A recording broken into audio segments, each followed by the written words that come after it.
me importa, me interesa muchísimo. A mi entender, tal vez el concepto más relevante, más importante de los que hablamos la clase anterior, tenía que ver con determinar, antes de pensar en un tratamiento quirúrgico, si el seno, recuerdan, si estaba sano o si estaba enfermo, si el sistema funciona o no funciona. Otra de las cuestiones importantísimas a tener en cuenta tenía que ver con determinar si la causa era odontogénica o no odontogénica. Sin esas dos cuestiones, todo lo demás termina siendo irrelevante a la hora del diagnóstico. Vale decir, tenemos que tener esos conceptos perfectamente claros, justamente, ese diagnóstico perfectamente claro antes de ir con el detalle. Sin esos conceptos, por lo menos de determinar si es odontogénico o no, todo lo demás termina teniendo poco peso. Recordemos que siempre el tratamiento quirúrgico va a estar acompañado por un tratamiento médico, que pueden ser descongestivos locales, mucolíticos, antibióticos. Con respecto a los antibióticos, los beneficios siguen siendo controversiales y parece ser el gran beneficio lo vamos a encontrar en las formas más severas de sinusopatías y en pacientes con alteraciones sistémicas preexistentes. De todas maneras, también hay un link interesante que les bajé justamente con respecto a este tema. Y al final de la clase vamos a hacer otra aclaración sobre lo mismo. Vamos a hablar entonces sobre tratamiento, principalmente de comunicaciones bucosinusales y también de retiro de cuerpo extraño dentro del seno maxilar. Vamos a definir lo que es una comunicación bucosinusal, hablar un poco de la etiología, de las causas que lo pueda provocar y obviamente que el tratamiento va a corresponder justamente en ese cierre a cómo va a estar el seno. Entonces, cuando preguntemos en el examen con respecto a cuál va a ser el tratamiento, lo primero que tienen que diferenciar es si el seno está sano o está enfermo. Eso ya se los dije la semana pasada, se los voy a repetir hoy. Lo primero que tienen que contestar cuando le preguntemos tratamiento de la comunicación bucosinusal es diferenciar cómo está justamente ese seno. Por supuesto que el diagnóstico, como vimos también la semana pasada, tienen que coincidir, por lo menos entre lo que es la clínica y las imágenes. Muchas veces no tenemos histopatología, pero por lo menos que coincida lo que vemos en las imágenes con lo que vemos en la clínica. Es indispensable eso. Con respecto al concepto o definición de lo que es una comunicación bucosinusal, decimos que es una solución de continuidad entre la cavidad bucal y el seno maxilar, como consecuencia de la pérdida de tejidos duros y tejidos blandos. Por ahí decimos que es aguda hasta las 48 horas de que se produzca el evento, pero ya a las 24 horas la microbiota, que es parte de lo que es el seno maxilar, tiene una transformación importante. Recordemos parte de lo que vimos la semana pasada, que prácticamente cuando hablábamos de un seno maxilar, hablábamos de un espacio prácticamente aséptico, donde el equilibrio que teníamos es tan perfecto que cualquier bacteria que entrara lo iba a desequilibrar en poco tiempo. Entonces, si bien se considera aguda porque todavía no se formó epitelio alrededor de esa comunicación hasta las 48 horas, recordemos que no hay que esperar 48 horas para empezar a actuar sobre un seno que ha sido comunicado.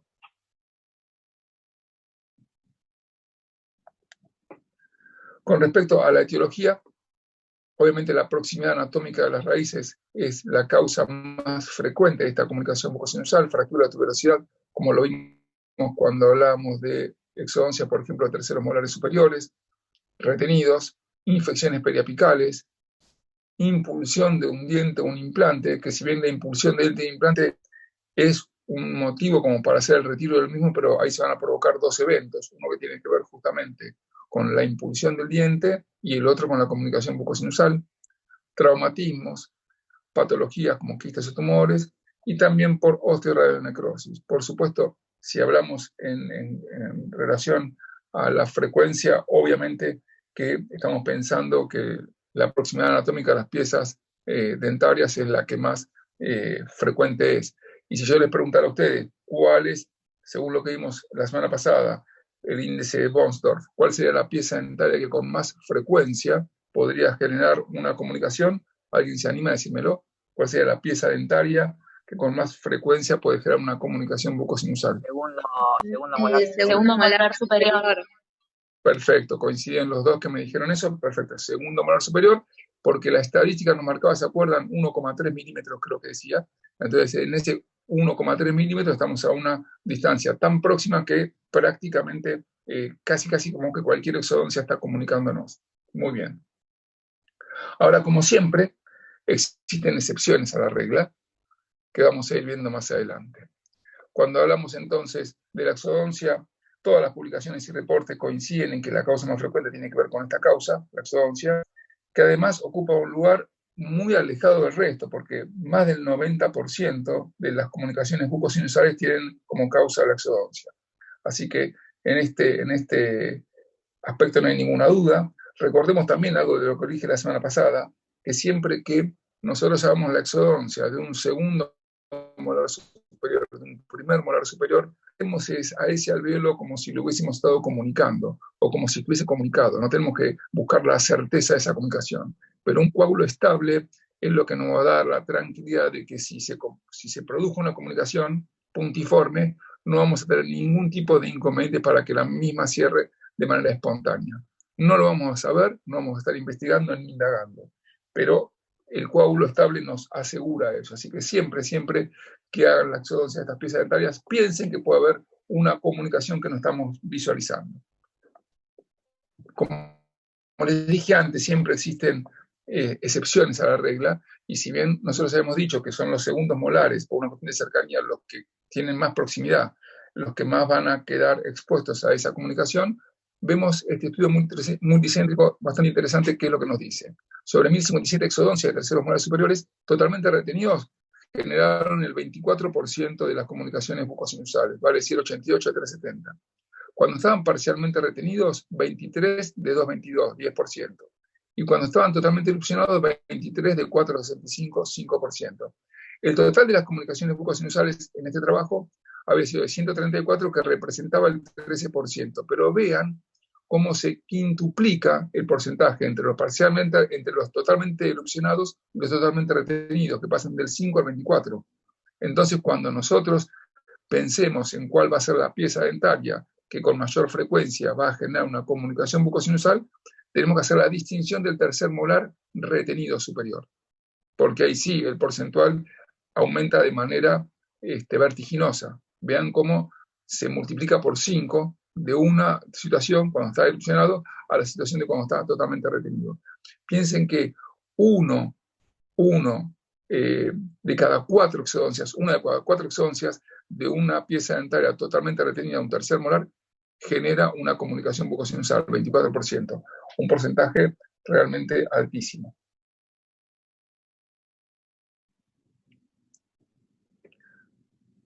Con respecto a la etiología, entonces habíamos dicho las piezas dentarias, la cercanía de las piezas dentarias, también podría ser por seno neumatizado o por patología asociada. Cuando hablamos de seno neumatizado, en la imagen de la izquierda, vemos que el seno tuvo su cuarto periodo de neumatización. Recordemos que de los periodos de neumatización eran 4, en donde el primero iba a ser en el periodo embrionario a los 3 meses, el segundo al nacimiento, el tercero cuando erupcionaban todas las piezas dentarias, aproximadamente 13, 14, 15 años, sin contar los terceros molares, y el cuarto se iba a dar, ¿cuándo se va a dar el cuarto proceso de neumatización? ¿Cuándo se da el cuarto proceso de neumatización? Cuando se hace exodoncia. Perfecto. Entonces, cuando se perdían las piezas dentarias. Aunque hablo todos juntos, yo los distingo bastante bien. Gracias. Buenísimo. Entonces, cuando se perdían las piezas dentarias, o nos decían la exodoncia, a partir de la exodoncia, después de un tiempo, empezaba ese proceso de neumatización. Muy bien. Entonces, cualquier intento de colocación de implantes, o la exodoncia, por ejemplo, ahí como están viendo, del 1.4, podrían terminar justamente en una comunicación con cierta facilidad. En la imagen de la derecha vemos por patología asociada que podría de manera espontánea, voy a hacer un poquito para que se vea mejor, podría de manera espontánea o en la misma exéresis de la patología generar una comunicación que en algunos casos es prácticamente inevitable. Acá no es que hay una maniobra inadecuada. A veces la prueba de patología generó tal reabsorción del remanente óseo que eliminarla implica también generar una comunicación. Otra de las causas tiene que ver con la impulsión de una pieza dentaria o de un resto radicular al seno maxilar. Acá lo que podemos ver en estos cortes coronales de esta tomografía es pensar, por ejemplo, si el seno estaba enfermo previa a la exodoncia, o ya habían pasado unos días desde el momento de la impulsión al momento de la toma de estas imágenes. Porque si vemos en estos cortes, o en este corte en particular, si comparamos un seno con otro, vemos que uno está limpio y el otro no, porque alrededor de esta pieza dentaria o este resto radicular tenemos toda una reacción inflamatoria del seno. ¿Ven cómo está la membrana que prácticamente tapa todo el seno? En consecuencia, puede pasar algo que les dije antes. O esto estaba previo a la impulsión, o desde el momento que se generó la impulsión hasta la toma de esta tomografía, pasaron unos días y el seno se veló. Entonces son estas dos posibilidades. Lo que tenemos que tener en cuenta frente a esta situación es que cuanto antes eliminemos ese resto, esa pieza dentaria que se impulsó al seno, es mucho más beneficioso y mejora muchísimo el pronóstico en cuanto a lo que es la función del seno maxilar. Así que esa es otra situación que tenemos que tener en cuenta, la rapidez con la que tenemos que volver a la normalidad de ese seno.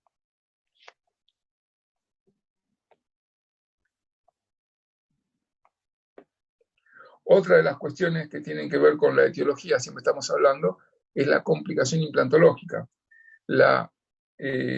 Un implante que puede ser impulsado al seno en el momento de la inserción es una de las posibilidades que no tenemos que descartar nunca, justamente por eso se debe más que nada al exceso en el fresado. Si yo quiero colocar un implante, por ejemplo, de 4 milímetros de diámetro, y voy a fresar hasta la fresa número 3.8, y tengo un hueso de bajísima calidad, tal vez, y además hice, por ejemplo, anclaje en cortical de seno maxilar, es muy probable que cuando esté haciendo la inserción del mismo, el implante se me vaya en el acto quirúrgico al seno. Es una de las posibilidades, y créanme que no es tan poco frecuente. Ocurre con una frecuencia bastante alta y tiene que ver con no haber leído cuál es la calidad del tejido óseo y haber seguramente fresado de más. En general hay alguna cuestión que tiene que ver con lo iatrogénico. No es común, no es normal, no debería pasar que un implante se impulse de esa manera al seno, pero créanme que todos los que colocamos implantes en algún momento pasamos por una situación media extrema que el implante se estaba yendo y teníamos que pescarlo antes de que pasara, por lo menos. Lo que tenemos que evitar justamente es que ocurra eso. Las otras cuestiones tienen que ver con la falta de estabilidad primaria, falla en la osteointegración, perimplantitis, pero todo está asociado a lo mismo.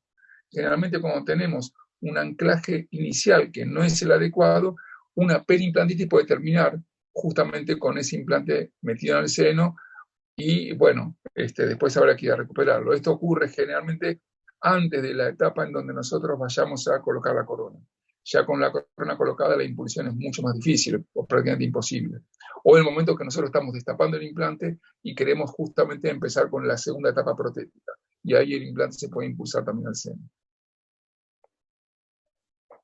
Otra de las cuestiones que tenemos que tener en cuenta frente a lo que es la comunicación bucosinusal es el diagnóstico clínico. Por supuesto, el pasaje de líquido y aire entre cavidades es el signo o el síntoma más elocuente de que estamos frente a una situación de comunicación bucosinusal. El paciente les puede decir, relatar que se siente bien, que está todo perfecto, pero que siente líquido en la nariz cuando toma agua. Eso es contundente y sabemos que a partir de ahí no tenemos ninguna duda que estamos frente a una comunicación bucosinusal. Entonces, lo más subjetivo que nos va a comentar el paciente justamente tiene que ver con eso, que para el paciente es totalmente objetivo. En ocasiones, algunas veces exudado purulento cuando esta comunicación se asocia con un seno enfermo. Valsalva positivo, esto tienen que tenerlo en cuenta de que cuando le decimos al paciente en la maniobra de Valsalva que intente expulsar aire por la nariz tapando de los orificios nasales y esperando que el aire busque la vía que tiene que ver con la comunicación bucosinusal, esto no siempre ocurre. A veces pasa que tenemos una comunicación bucosinusal y el propio coágulo dentro del seno es como que lo va tapando en ese momento. Después se corre y aparece esa comunicación. Vale decir, no tenemos la certeza de que en una Valsalva negativo no tenemos comunicación bucosinusal. Cuando es positivo, estamos seguros de que la tenemos, pero cuando es negativo no podemos estar seguros de que no exista una comunicación bucosinusal.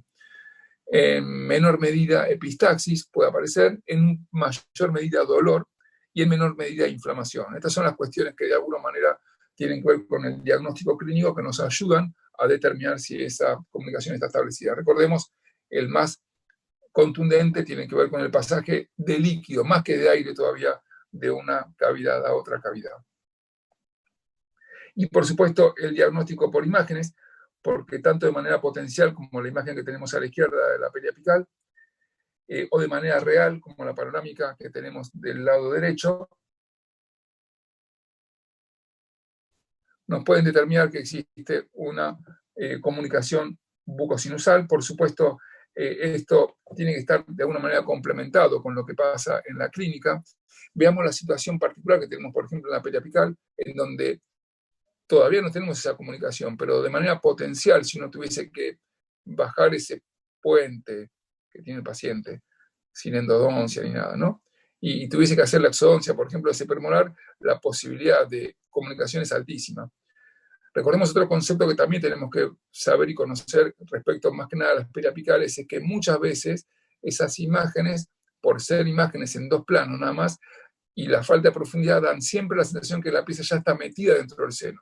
Recordemos que esa certeza la vamos a tener justamente con las tomografías, en donde acá sí podemos ver exactamente la profundidad a la que se encuentra la pieza dentaria y el resto, como para saber si exactamente eso es así o no.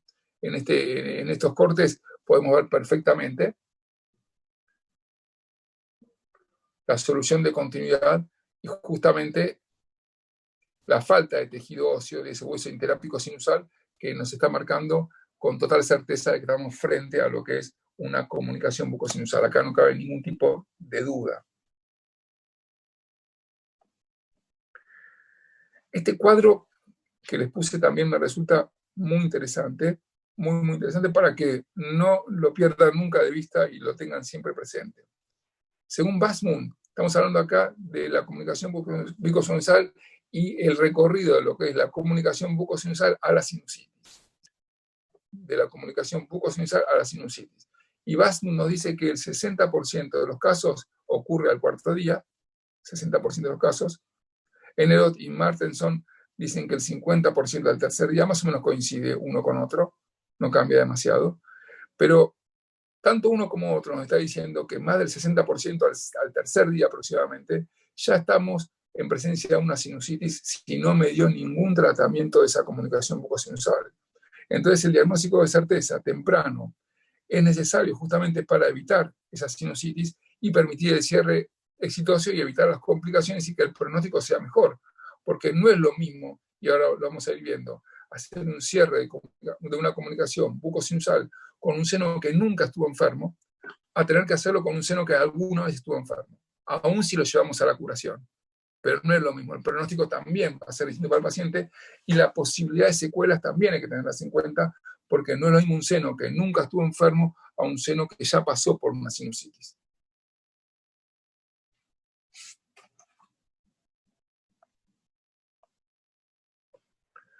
Con respecto a las diferencias que tenemos entre una comunicación bucosinusal aguda y una comunicación bucosinusal crónica, ahí ven esas siglas que hablan de fístula bucosinusal, porque cuando estamos hablando de una comunicación bucosinusal crónica, estamos hablando de que ya el trayecto se fistulizó y justamente es contundente eso para saber si estamos frente a una comunicación crónica.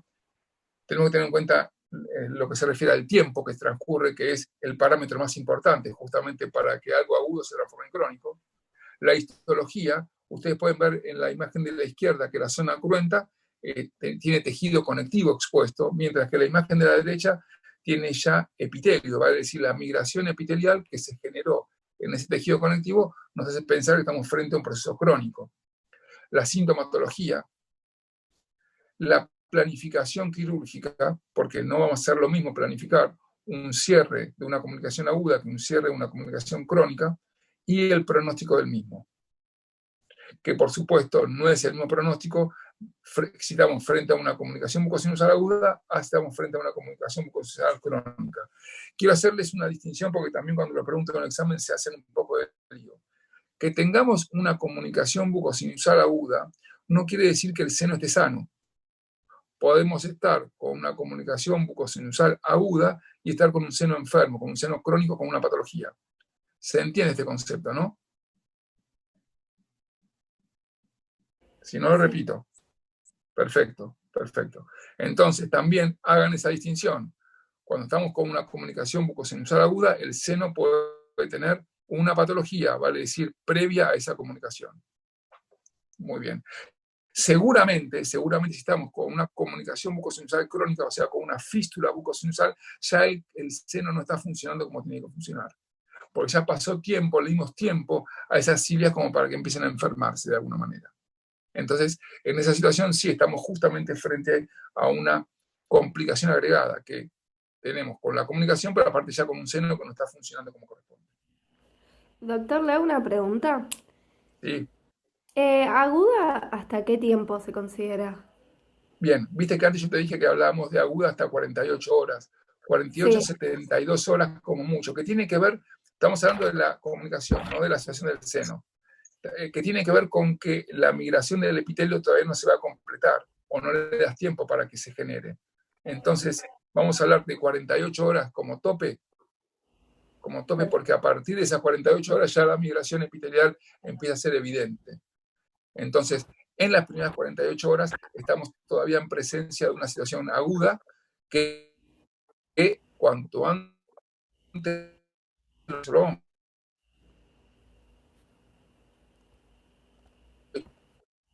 no, si el cierre hay que hacerlo en el momento. ¿Se entendió, no? Sí, perfecto, gracias. Bueno, buenísimo. Ahora bien, la pregunta que les puedo hacer. Si esa comunicación bucosinusal es pequeña, ¿existe la posibilidad de cierre espontáneo de la misma?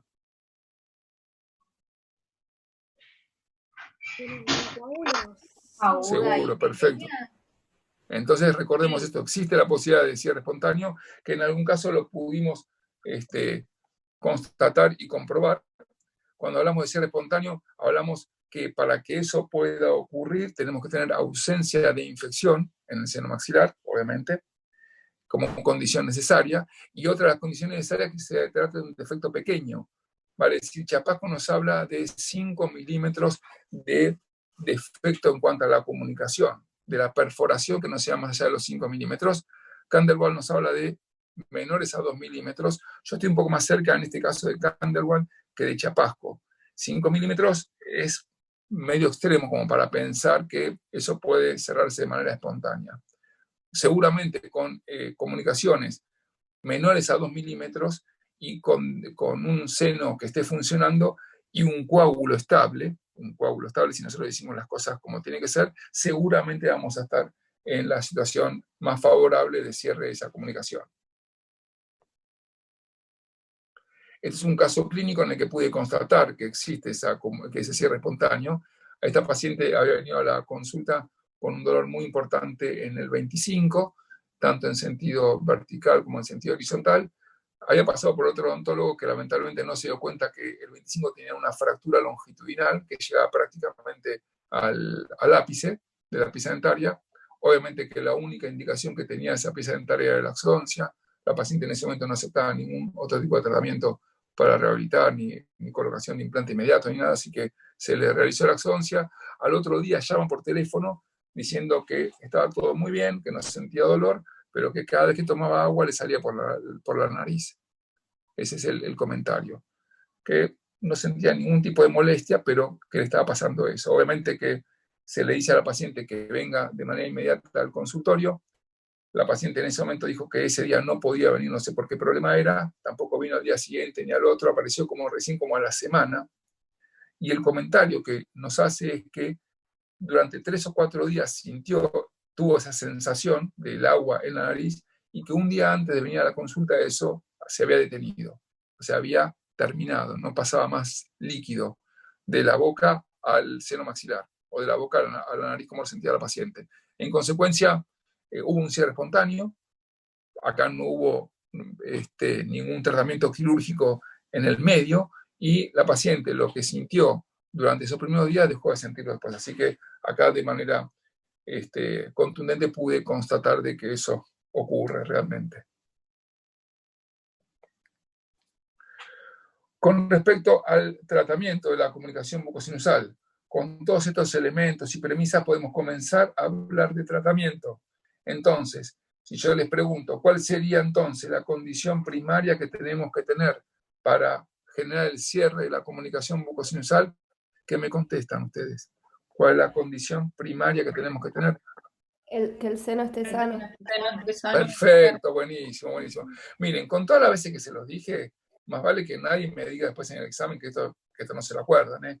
Todos me tienen que contestar eso. Primero, ver cómo está el seno, cómo está funcionando, y a partir de ahí sí nos vamos a quedar tranquilos de que la cosa va a funcionar como corresponde. ¿Estamos de acuerdo, verdad? Bien, muy bien. Me alegro muchísimo, que quedó claro. Con respecto a lo que son las plásticas de cierre de las comunicaciones bucosinusales, vamos a hacer antes una aclaración importante. La comunicación bucosinusal va a cerrarse de manera inmediata, siempre que el seno esté sano, obviamente. Así que eso buscamos establecerlo en el mismo acto que se genera esa comunicación. De no ser así, veremos más adelante cómo vamos a llevar a ese seno a un estado de salud para luego hacer justamente su cierre. Entonces, una comunicación bucosinusal aguda con un seno sano puede tener distintas plásticas. Acá estamos viendo colgajo vestibular, colgajo palatino, bola adiposa de Billar. Acá yo lo que les puse fueron las tres maneras de cierre más habituales, más frecuentes que existen. Existen muchas más que estas. En uno de los PDF que les mandé y links que les mandé están de alguna manera nombradas una gran cantidad de posibilidades de cierre. Estas son las más prácticas, las más comunes de realizar y las que de alguna manera también llevan un éxito, por lo menos en nuestras manos, contundente como para poder sostenerlas. Así que de esto vamos a hablar ahora. Por ejemplo, en el libro de Chapasco, que también está puesto ahí abajo como referencia, las clasifica también de esta manera y también es lo que sugiere.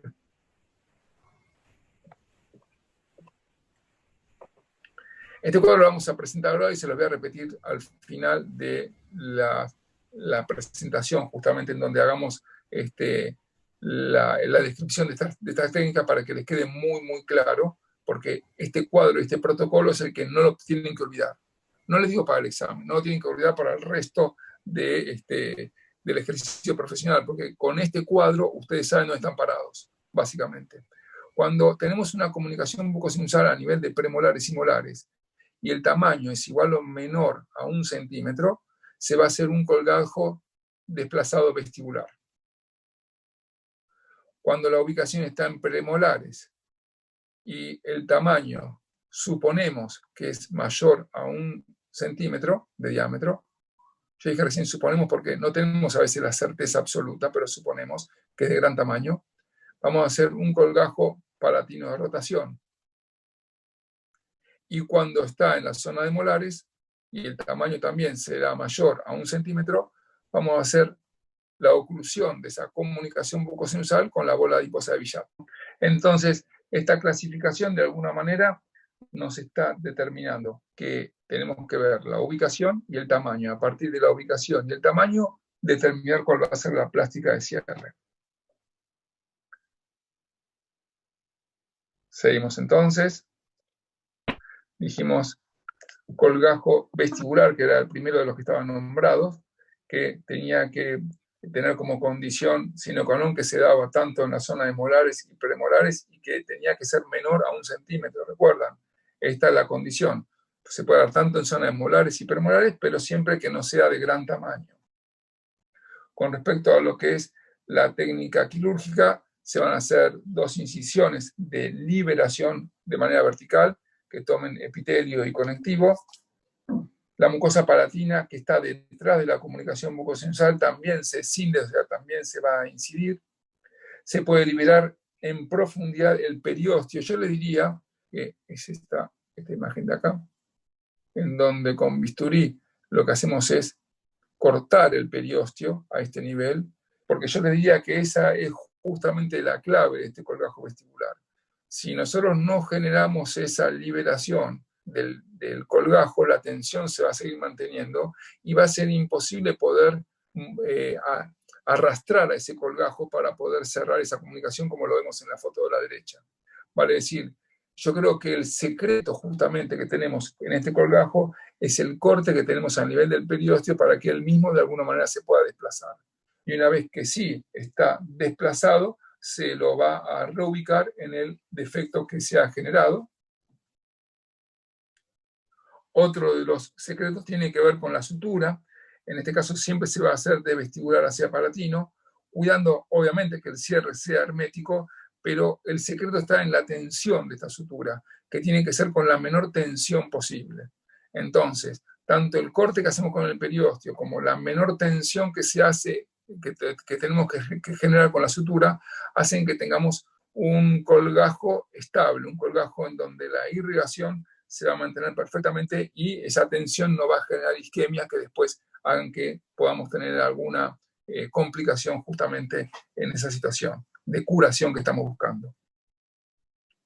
Como se puede observar, la desventaja, yo creo que la única desventaja que tenemos en este caso es la pérdida de profundidad a nivel de lo que es justamente el fondo de surco, porque esto va a bajar y de alguna manera arrastramos en ese desplazamiento también al fondo de surco, justamente con el corte que hicimos a nivel del periósteo.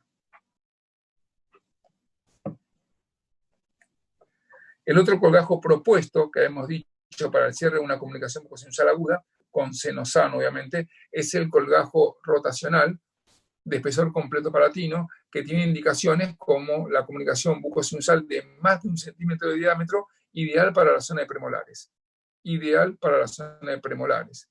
Las contraindicaciones justamente van a estar cuando se tenga que realizar una comunicación bucosinusal a nivel de lo que es el segundo o tercer molar superior, por la posible isquemia de la arteria palatina. Ustedes ya en este esquema, si nosotros estamos pensando que tenemos que hacer una incisión a este nivel,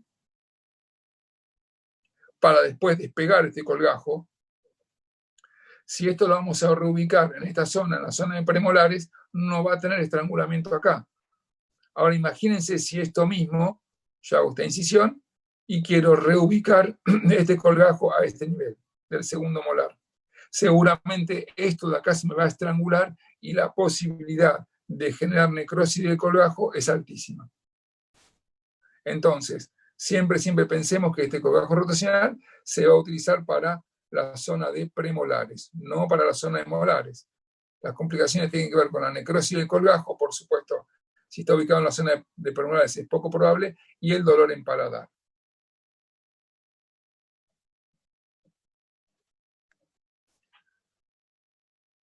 Lo interesante que tiene este colgajo es su pedículo vascular, que es bien definido. Eso es así porque nosotros sabemos cuál es la arteria específica que irriga este colgajo, que va a salir justamente por el agujero palatino posterior o mayor. Recordemos el concepto de colgajo, que implica el transporte de un tejido desde un área dadora a un área receptora y que mantenga justamente la conexión vascular. Por supuesto, no quiero complicarlos, pero siempre existen excepciones a las reglas, y esto lo vamos a tener, por ejemplo, en los colgajos libres, en el cual el nexo vascular se interrumpe para que luego se restituya con microcirugía en el área receptora. Pero no tiene nada que ver con todo esto, pero les digo que siempre existe alguna excepción. Estamos hablando ahí de un colgajo más específico. Colgajos libres, justamente para generar, mediante una microcirugía, la reconexión. La arteria y vena descendentes son las que de alguna manera, acompañadas por el nervio palatino anterior, son las que están dentro de este colgajo, tenemos que tener en cuenta que van a emerger a partir de lo que es el agujero posterior o mayor. Lo digo posterior o mayor porque lo van a encontrar con distintas formas de nombrarlo justamente. Y la extensión anterior debe exceder el diámetro del defecto y permitir perfectamente la rotación lateral sin generar tensión a sutura. Si yo les pregunto ahora, ¿cuál es la contraindicación que tiene este colgajo? Alguno me lo va a saber decir. ¿Cuál sería la contraindicación absoluta que tiene este colgajo de rotación palatina? ¿Alguien se anima? Habíamos dicho en segundos y terceros molares. ¿Cómo? No te escuché. En segundos y terceros molares. Perfecto. Entonces, cuando estamos a nivel de los segundos molares o terceros, te escuché muy bajito, seguramente es una contraindicación que tiene casi absoluta. Perfecto, buenísimo. Muy bien. Entonces, decíamos que con respecto a la técnica quirúrgica teníamos que hacer una incisión de espesor total de la fibra mucosa palatina, que está bastante siempre adherida al paladar, suficientemente ancho para permitir el cierre del defecto y largo para que pueda rotar, como les dije antes. Se separa, se rota y se reposiciona sobre el defecto, y por supuesto siempre la sutura es sin tensión. Esto es patrimonio de todos los colgajos, siempre sin tensión. La ventaja es que tiene una muy buena vascularización, porque justamente de ese apedículo definido hay una arteria que lo está alimentando perfectamente bien, el espesor es siempre adecuado, y la calidad óptima del tejido, porque justamente es una fibromucosa muy, muy potente, que hace que sea muy estable a la hora de tener que buscar ese cierre de comunicación. La otra opción que habíamos planteado para el cierre de una comunicación bucosinusal tenía que ver con la obturación a través de lo que es la bola adiposa de Billat. Acá ven que dice un plano. Si dice un plano, quiere decir que existe la posibilidad de hacerlo en 2 planos, que lo vamos a ver más adelante cuando hablemos justamente de la posibilidad de usar la bola adiposa de Billat, pero en una comunicación bucosinusal crónica. Acá estamos hablando, para que no se pierdan, de una comunicación bucosinusal aguda. Con respecto a la técnica quirúrgica, hacemos una incisión del epitelio por vestibular, que va a seguir el recorrido de la comunicación. Se hace una disección suave a nivel de lo que es la zona bien posterior a este nivel, una disección suave, con pinzas romas, para no generar ningún daño justamente a la hora de estar buscando a este nivel en profundidad a la bola adiposa de Billat. En esa disección se separan los tejidos, pero también con esas pinzas, de alguna manera vamos a ir tomando lo que es la bola adiposa de Billat para que, como en este caso de acá se ve, la podamos ir tomando y volcándola directamente, colocándola, reposicionándola justamente en el defecto. Se extrae entonces su porción más caudal y proximal y se la reposiciona en ese defecto, como dijimos antes. Por último, se va a suturar la bola adiposa con la mucosa alrededor de los márgenes de la comunicación.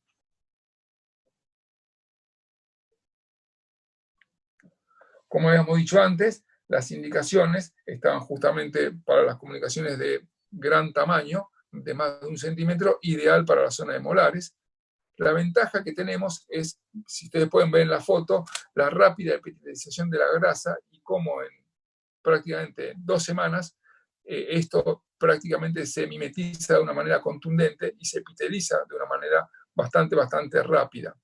Entonces, tanto la cosecha, que es fácil de alguna manera, como la cantidad que se puede cosechar y como la ubicación, hacen que sean muy favorables para justamente los cierres de comunicaciones bucosinusales grandes en el sector más posterior, vale decir, en la zona de primer molar, segundo y tercer molar. Como dijimos antes, esto yo se los voy a repetir para que quede perfectamente claro, cuando la ubicación está en molares y premolares y es menor a 1 centímetro, colgajo de desplazamiento vestibular. Cuando está en premolares, mayor a 1 centímetro, colgajo palatino de rotación, y cuando está en molares, colgajo a bola adiposa de Billat, para decir que la propia bola sea la que de alguna manera obture esa comunicación bucosinusal. Para hablar de una comunicación o de una situación crónica, tenemos que hablar básicamente de tiempo. Y el trayecto original de una comunicación bucosinusal no tratada, al tercer o cuarto día puede aparecer epitelizado. Y eso tiene que ver con la pregunta que me habían hecho antes en cuanto a cuándo se empezaba a considerar crónica, y esto ocurre casi en su totalidad. En consecuencia, hablamos de una solución de continuidad a través de la fístula entre la cavidad bucal y el seno maxilar. Por eso hablamos, cuando estamos frente a una comunicación bucosinusal crónica, de una fístula bucosinusal. Fístula bucosinusal. Entonces nos referimos al trayecto patológico que existe entre la cavidad oral y el seno maxilar, que se va a desarrollar cuando la comunicación oral-antral no cierra de manera espontánea o quirúrgica, y esta se puede epitelizar. Vemos entonces que este trayecto en el periodo agudo es básicamente tejido conectivo y que con el paso de los días se va a cubrir de epitelio justamente por la migración que ocurre, y al ser un trayecto epitelial, el cierre espontáneo de esta fístula no se va a producir. Vale decir, nosotros tenemos posibilidades, como dijimos antes, de cierre espontáneo en una comunicación bucosinusal aguda cuando es de tamaño pequeño y cuando el seno está sano. Cuando se epiteliza, ya la posibilidad de que se cierre de manera espontánea es imposible. Ya no se va a poder producir. En consecuencia, en esa evolución tenemos la migración del epitelio que va hacia el defecto, y luego de las 72 horas la organización del tejido epitelial impide, como les decía antes, ese cierre espontáneo. De ahí la importancia que tenemos de intentar justamente el cierre inmediato de estas comunicaciones, como dijimos al principio de la clase. Impedir que el seno se contamine, obviamente, es otro de los objetivos más importantes que no podemos perder nunca de vista.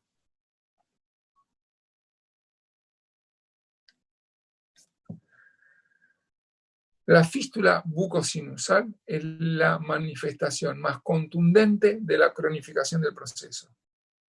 Si uno tiene dudas de cuánto tiempo ha transcurrido, nos sacamos la duda a pesar de lo que nos diga el paciente y la confusión de cuánto puede haber sido el tiempo que transcurrió a partir de que nosotros vemos esa fístula en boca. Si nosotros estamos viendo la fístula en boca, sabemos que esto tiene por lo menos 3-4 días, de ahí para arriba. Cuya ubicación, alvéolo sinusal, sobre el reborde, viene el reborde del centro de la cresta, hacia palatino, aparato sinusal, o hacia vestibular, vestíbulo sinusal, nos hacen un poco diagramar cuál va a ser la incisión o cómo vamos a poder planificar esa incisión. Pero básicamente tener en cuenta que toda fístula bucosinusal tiene que ser tratada y reparada conjuntamente con el cierre. Así que ahora vamos a ver cómo haríamos ese cierre de comunicación bucosinusal. Recordemos que otra complicación que tenemos en esto, que tiene que ver con el pronóstico, lo tenemos justamente con la situación del seno, que en general está también afectado.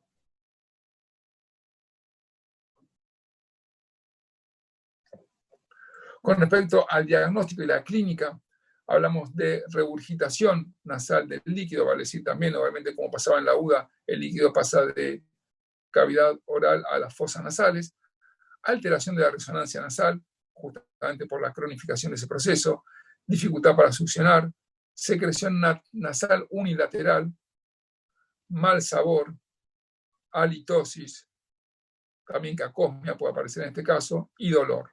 Estos son los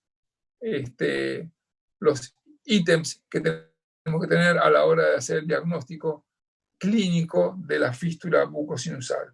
Por supuesto, todo esto también lo vamos a ir apoyando con el diagnóstico de imágenes, que de alguna manera nos ayudan a cerrar justamente el círculo de diagnóstico y tener la certeza. Con respecto al tratamiento que tenemos que realizar en una comunicación, tanto bucosinusal aguda como crónica, cuando estamos justamente con un seno enfermo. Entonces, en seno enfermo tenemos que tener la batería de antibióticos, lavajes, descongestivos, para llevarlo al seno sano, o sea, para transformar un seno enfermo en un seno sano, y recién ahí ir a la práctica de cierre. Entonces, repetimos este concepto que es importante. Yo tengo que pensar en tratamiento, primero tengo que llevar el seno a salud. Tengo que tener un seno sano. Una vez que tengo el seno sano, recién ahí voy a pensar en una práctica de cierre. Es imposible que yo logre o tenga éxito en una práctica de cierre en un seno enfermo. Es imposible. Haga la técnica que haga, le coloque el espesor de colgajo que le coloque, vamos a estar siempre condenados al fracaso si el seno no está funcionando.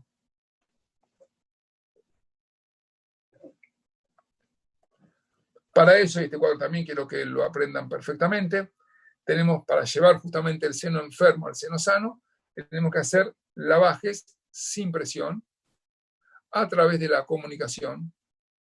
Se hacen 2 o 3 veces por día con solución fisiológica, y el tiempo que vamos a utilizar para hacer estos lavajes tiene que ver con el tiempo de curación desde el seno maxilar. Y esto lo vamos a constatar una vez que el líquido que nosotros vamos a introducir, vale decir, la solución fisiológica que vamos a introducir, sale del mismo color que lo que hemos colocado, vale decir, hasta que el líquido que sale de ese seno maxilar se vea transparente. Eso de alguna manera nos está diciendo de que ese seno por lo menos no está acumulando detritus que hacen que siga teniendo justamente una disfunción. El último lavaje de cada día, como ustedes pueden ver ahí, ven que la jeringa está con un color distinto al que tiene que tener de solución fisiológica. El último lavaje de cada día se puede realizar con rifampicina. Entonces tenemos que instruir a nuestros pacientes para que puedan de alguna manera completar esos lavajes en su casa, porque no van a venir 2 o 3 veces por día al consultorio para hacerse los lavajes, así que tenemos que enseñarles cómo hacer esos lavajes. Lo ideal es que podamos ver igualmente a nuestros pacientes todos los días, o a lo sumo cada las 48 horas, cuando eso sea imposible, para determinar si se puede hacer el cierre inmediato, para decir, apenas nosotros veamos que esto curó, hay que buscar el cierre definitivo. Y como dijimos antes, para que no queden dudas, el último lavaje de cada día se puede completar con rifampicina. La rifampicina es un antibiótico bactericida del grupo de las rifamicinas. ¿Estamos bien hasta acá? Vamos bien, ¿no?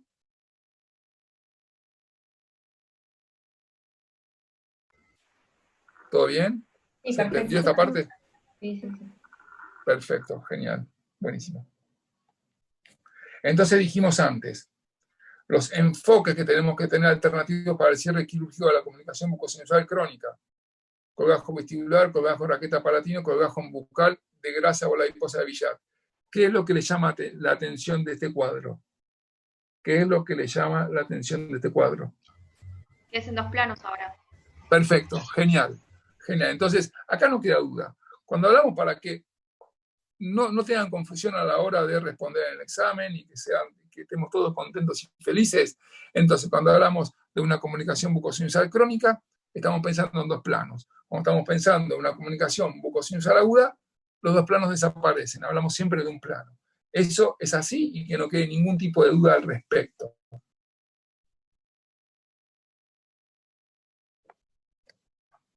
¿Y cuáles son las ventajas que tenemos en ese cierre en 2 planos? El epitelio es estable para la superficie superior e inferior del defecto preparado o reparado. Se reduce la incidencia de retracción y la infección postoperatoria. Disminuye la posibilidad de recurrencia del defecto. Esto es lo que nos dice, pero lo que a mí me importa y lo que a mí me interesa es que ustedes, antes de que yo les muestre algunas imágenes, entendamos un poquito este concepto. Yo les estoy hablando de 2 planos. Esto de alguna manera lo que hace es buscar que tengamos epitelio mirando hacia el interior del seno maxilar y epitelio mirando hacia el interior de la cavidad oral. O sea, epitelio mirando hacia un lado y epitelio mirando hacia el otro. Con la zona cruenta o de contacto en el medio, como si fuese un sándwich del tejido conectivo. Entonces, lo que buscamos con ese plano, con esos 2 planos, es que tengamos epitelio hacia el interior del seno maxilar y epitelio justamente hacia lo que sería la cavidad oral. Ahora vamos a ver cómo lo logramos, pero ese es básicamente el concepto que tenemos que tener en cuenta y qué es lo que estamos buscando justamente con estos 2 planos. Entonces dijimos antes que íbamos a realizar colgajo mucoperióstico bucal, que es parecido al colgajo que habíamos realizado antes vestibular para el cierre en un plano, colgajo mucoperióstico palatino de avance recto y rotacional, que es similar al colgajo que habíamos realizado antes, pero en 2 planos, y colgajo en bola hiposa de Villar, similar al anterior, pero en 2 planos. Entonces el cierre en doble plano es buscar como objetivo el contacto de tejido conectivo con conectivo en el medio del epitelio que va hacia la cavidad oral y en el medio del epitelio que va hacia lo que es el seno maxilar.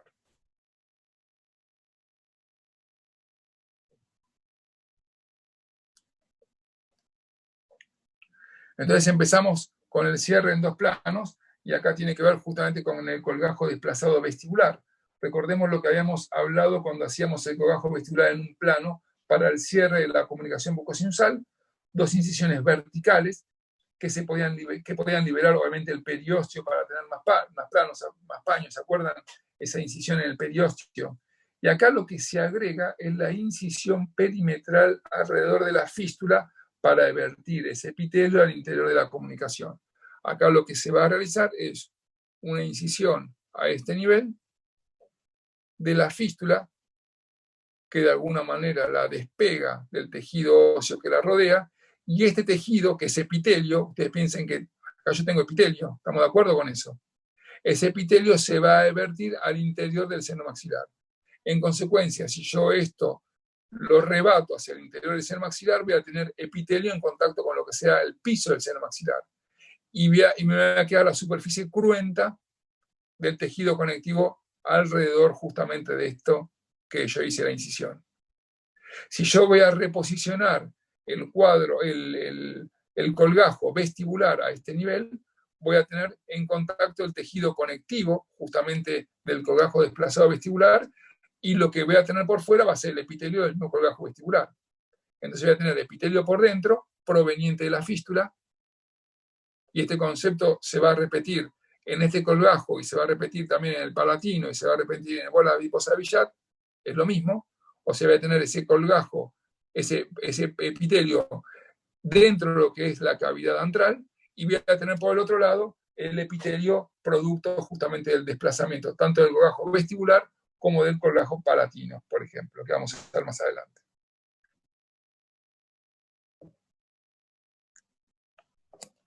Entonces, una vez que hicimos esa incisión al perimetral alrededor justamente de la fístula, rebatimos ese epitelio al interior del seno maxilar, reposicionamos el plano o el colgajo que tenemos a nivel vestibular, y queda justamente epitelio adentro del seno, epitelio afuera, proveniente del colgajo, y el contacto cruento conectivo con conectivo, proveniente de la fístula y proveniente del colgajo desplazado. Por supuesto, el concepto que vimos antes también se repite acá. Lo más importante es tener, si bien lograr un cierre hermético, pero con una sutura que sea sin tensión. Es importantísimo de lograr esto, la poca tensión, porque una de las causas de fracaso tiene que ver justamente con la tensión que vamos a generar al momento de hacer este tipo de cierre. Acá se puede ver de manera mucho más contundente que lo que vimos antes, como la complicación que tenemos con este tipo de colgajo vestibular que tenemos a nivel de fondo de surco. Ven acá como el desplazamiento hace que esto se borre prácticamente, y el fondo de surco, que debería estar por acá arriba, se desplazó hasta acá. Esta es una de las complicaciones que tiene este colgajo en dos planos vestibular, que termina siendo más sencillo, ¿no? Pero bueno, tiene como complicación esto. Antes de la era implantológica, esto era una complicación bastante severa, porque usábamos prótesis removibles y la desadaptación que teníamos a este nivel era muy alto. Hoy, por supuesto, con la implantología todo esto desapareció como una complicación tan importante como la que teníamos antes. El segundo de estas cirugías propuestas tenía que ver con el cierre en dos planos, con el colgajo de avance y rotación palatina, que tiene ventajas como la vascularización, como vimos antes, el espesor y volumen de tejido, y que mantiene la profundidad del surco, porque acá el surco no lo tocamos como vimos antes. En consecuencia, lo mismo, el mismo concepto que teníamos antes, es que mantenemos la filosofía que habíamos visto antes con el colgajo vestibular, con la incisión perimetral alrededor de la fístula, incisión perimetral alrededor de la fístula, justamente para lograr que ese epitelio, al rebatirlo, quede en el interior del seno maxilar, y después reposicionar el colgajo de rotación palatino sobre el mismo defecto. La tercera de las cirugías propuestas, que tenía que ver con indicaciones precisas, como la que vimos antes en el sector bien posterior, a nivel de lo que es el segundo y tercer molar, tenía que ver con la reposición de la bola adiposa de Billat en dos planos, cuya técnica quirúrgica tiene que ver con la incisión del epitelio por vestibular, que además sigue el recorrido de lo que es la comunicación. Esta es la diferencia que tenemos con respecto a lo que vimos antes, porque acá seguimos con el recorrido, además de toda esta incisión que hacemos por vestibular, seguimos el recorrido de lo que es la propia comunicación. Esto recordemos que es una fístula ya, no es una comunicación bucosinusal aguda, sino es una fístula. Repito esto todo el tiempo para que no se olvide qué estamos haciendo. Una vez que hacemos esta incisión perimetral, lo que vamos a hacer es lo mismo que vimos antes, rebatir este epitelio hacia el interior del seno maxilar, y lo mismo que vimos antes, en profundidad, bien en profundidad, buscar lo que es la bola adiposa de Billat en su porción más anterior, que quede pedunculada al resto de la bola, y la reposición sobre el defecto que estábamos tratando. obviamente que la tensión ya saben que tiene que ser baja, como para que esto funcione.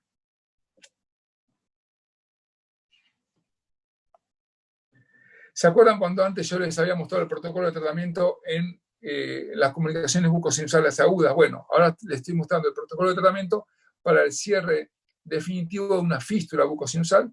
Es el concepto que vimos antes, en premolares y molares mayores a 1 centímetro, colgajo vestibular en 2 planos, en premolares mayores a 1 centímetro, colgajo palatino en 2 planos, y en molares mayores a 1 centímetro, bola hiposa de Billat en 2 planos. Repito, premolares y molares menores a 1 centímetro. Y ahí se puede hacer colgajo vestibular en 2 planos. Este es el protocolo que siempre tenemos que tener presentes a la hora de contestar y a la hora de encarar un tratamiento con estas complicaciones que se nos pueden presentar. Con respecto al algoritmo que tenemos que tener en cuenta del tratamiento de la fístula bucosinusal, es frente a un seno enfermo que generalmente, repito, está enfermo, hacer lavajes, solución fisiológica más rifocina, hasta que esto logre cierto funcionamiento y que salga transparente el líquido, acompañado por un apoyo medicamentoso a un antibiótico o el mismo antibiótico de la rifocina. Nueva evaluación clínica para ver cómo está funcionando ese paciente y en algunos casos tomografía, pero con la clínica a mí me alcanza en general. Si el seno está sano, hacer una plástica de cierre de manera inmediata, y si el seno no responde, se puede o volver a hacer los lavajes para intentar que esto de alguna manera active y funcione, y si vemos que es un seno que irreversiblemente no va a funcionar solo con los lavajes, habrá que hacer una cirugía endoscópica, que ahora vamos a ver de qué se trata, y plásticas de cierre. Este es el algoritmo que tenemos que tener en cuenta a la hora de hacer el tratamiento de una fístula bucosinusal.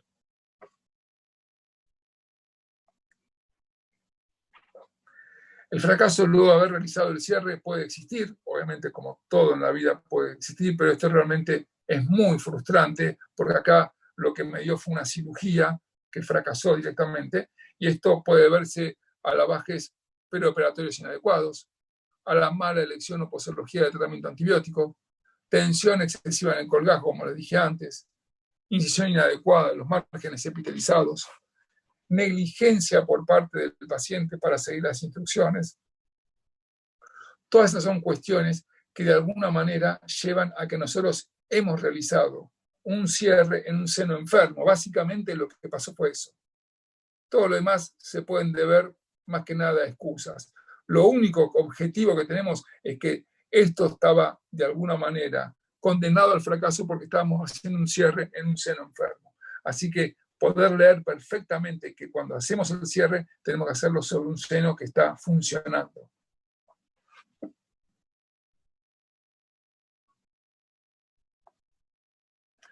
Y para que no quede ningún tipo de dudas, les hice también un resumen de la comunicación bucosinusal y de la fístula bucosinusal y del tratamiento que tienen que implementar. Cuando estamos con una comunicación aguda, podemos tener un seno sano, donde vamos a realizar una plástica inmediata en un plano, y si tenemos el seno enfermo, que puede pasar en una comunicación bucosinusal aguda, hacer los lavajes y después la plástica. Si estamos frente a una comunicación crónica, que responde al tratamiento, hacer por supuesto los lavajes y la plástica en 2 planos, como vimos antes, y estamos frente a una comunicación bucosinusal crónica, fístula, que no responde al tratamiento, habrá que ir a una cirugía endoscópica y después ir al segundo evento, que es la plástica de cierre.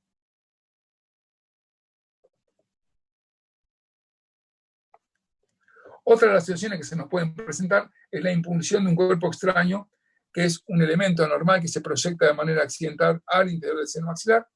Podrán ser piezas dentarias, podrán ser implantes, material endodóntico, instrumental, fresas, que ya forman parte de lo que es una iatrogenia, obviamente, y su rápida eliminación quirúrgica evita eventos de disfunción del seno maxilar.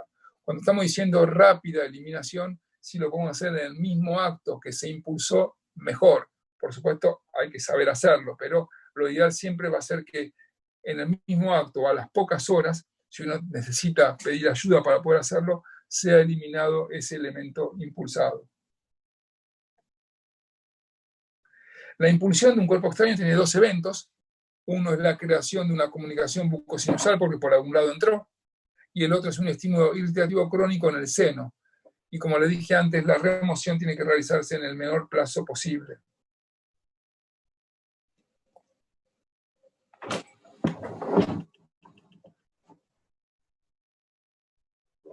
La impulsión de cuerpo extraño, seno sano, tenemos tratamiento quirúrgico que se va a hacer mediante un abordaje por la pared lateral, similar al que utilizábamos justamente para hacer el abordaje en una elevación de piso de seno, retiro de cuerpo extraño y la plástica para el cierre de la fístula. Por supuesto, esto va a estar condicionado, esta ostectomía y buscar este elemento según la ubicación que tenga y según también si existen o no, por ejemplo, tabiques intersinusales. O sea, son dos elementos que de alguna manera también nos están modificando o generando alguna planificación distinta de un abordaje con otro abordaje. Acá lo que podemos ver es una linda imagen con el resto radicular que está como descansando en lo que es el piso del seno maxilar.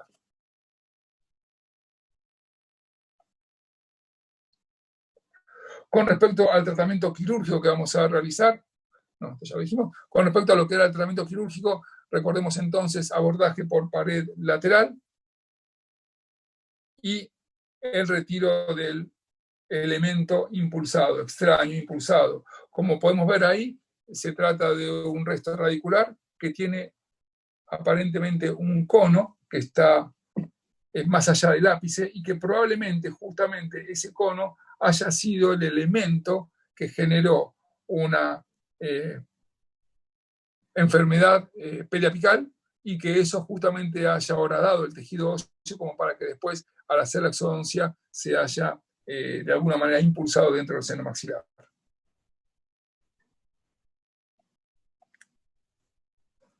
El cierre de la fístula con apoyo de la cirugía endoscópica. ¿Se acuerdan que antes habíamos dicho que muchas veces en senos maxilares que no respondían al tratamiento que habíamos propuesto, lavaje, medicamentos, etcétera, teníamos que de alguna manera basarnos o apoyarnos en lo que es la cirugía endoscópica, realizada generalmente por otorrinos, en donde se hace una cirugía endoscópica funcional sinusal para lograr restablecer la curación más completa. Y estos abordajes son de alguna manera muy puntuales y si tenemos que eliminar parte de la membrana sinusal, se elimina solamente la parte que irreversiblemente no va a funcionar más. Entonces, digamos que de alguna manera son cirugías más dirigidas al proceso que es irreversible. Las indicaciones que tiene la cirugía endoscópica son sinusitis crónicas refractarias al tratamiento medicamentoso o a los lavajes, sinusitis crónica poliposa difusa, mucocele sinusal, sinusitis crónica rinogénica o odontógena, sinusitis secundaria o obstrucción tumoral.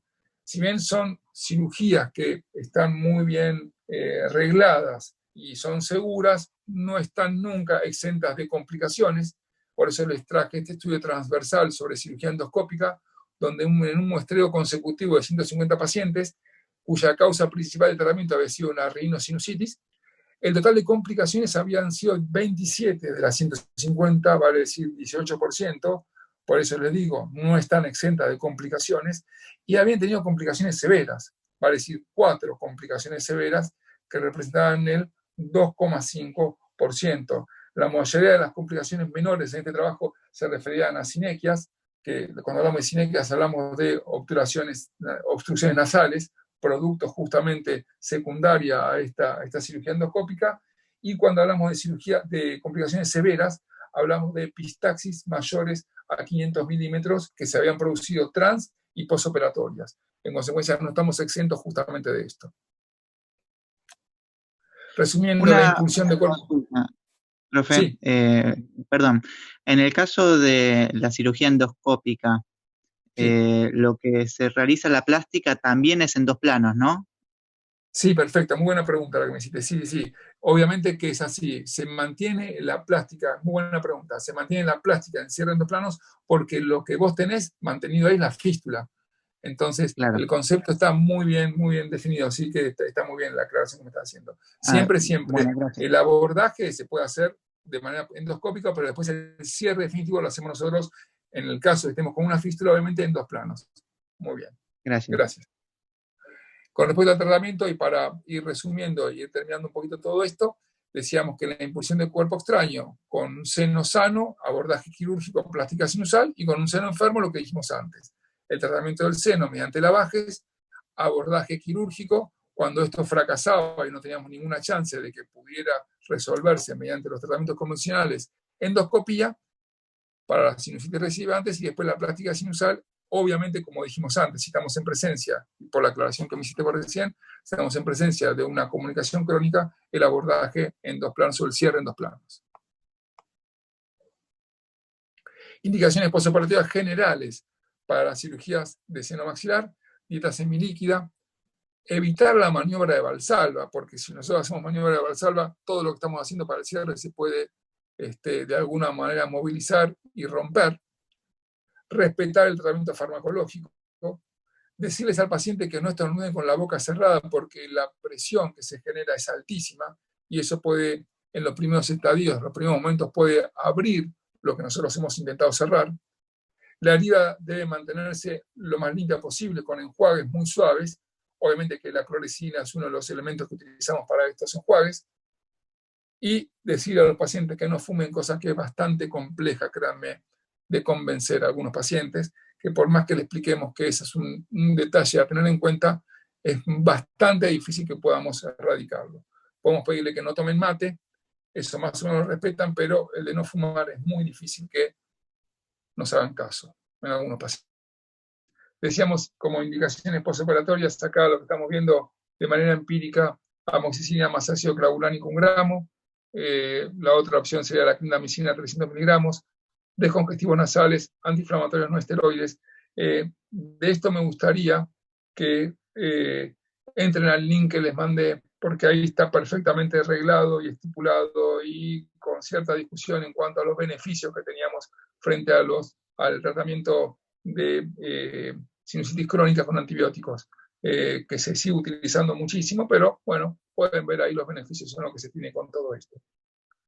Ya estábamos en el final de la clase. Y acá las conclusiones, que más que conclusiones son un resumen de lo que vimos estas 2 semanas. La reparación de las comunicaciones bucosinusales o fístulas bucosinusales es uno de los problemas más desafiantes justamente en el campo de la cirugía oral. Los criterios de selección del abordaje quirúrgico tienen que ver con la ubicación, tamaño, estado sinusal y salud general del paciente. Entonces repito esto que me importa y me interesa mucho. Los criterios de abordaje siempre relacionarlos con la ubicación, tamaño y el estado sinusal. Esto de alguna manera no va a arreglar esas cirugías. El cierre siempre tiene que ser o buscar que sea de manera inmediata para prevenir la sinusitis maxilar. Recordemos lo que habíamos antes visto de Basmund y Manterson, en donde nos hablaba que al 3.º o 4.º día ya estábamos en presencia de una sinusitis producto de una comunicación bucosinusal en poco tiempo. Así que cuanto antes lo resolvamos mejor. El cogajo desplazado bucal es adecuado para las fístulas pequeñas, recordemos tanto para las zonas de premolares como para las zonas de molares. El de rotación palatina para los defectos de la zona de premolares cuando éstas sean importantes en tamaño, más de 1 centímetro. La bola adiposa de Guillat es ideal para el cierre de las grandes comunicaciones, y el cierre en 1 plano va a ser para los cuadros agudos y en 2 planos para los crónicos. Acá, por eso le decía, más que conclusiones, es un resumen de estas 2 clases. En este caso no les puse mi mail, pero como saben ya